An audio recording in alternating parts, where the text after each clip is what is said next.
The word of the Lord came to Abram in a vision. Do not be afraid, Abram, I am your shield. Your reward will be very great. But Abram said, O Lord God, what will you give me, for I continue childless? In the heir of my house is my servant Eliezer of Damascus. And Abram said, You have given me no offspring, and so a slave born in my house is to be my heir. But the word of the Lord came to him, This man shall not be your heir, no one but your own issue shall be your heir. He brought him outside and said, Look toward heaven and count the stars if you are able to count them. And then he said, So shall your descendants be. Now Sarai, Abram's wife, bore him no children. She had an Egyptian slave girl whose name was Hagar. And Sarai said to Abram, You see that the Lord has prevented me from bearing children. Go into my slave girl, it may be that I shall obtain children by her. And Abram listened to the voice of Sarai.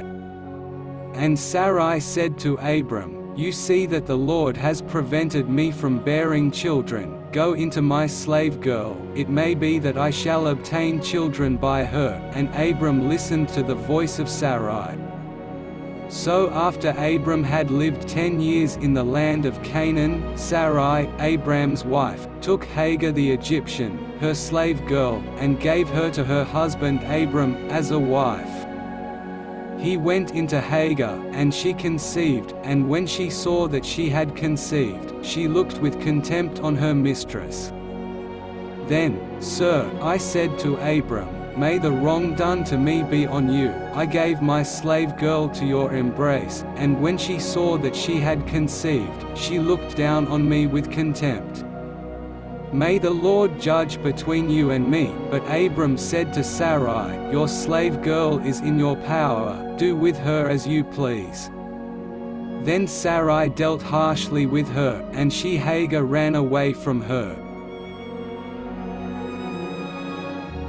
Sarai, the angel of the Lord, found her by a spring in the wilderness, the spring on the way to Shur, and he said, Hagar, slave girl of Sarai, where have you come from and where are you going? She said, I am running away from my mistress Sarai. The angel of the Lord said to her, Return to your mistress and submit to her.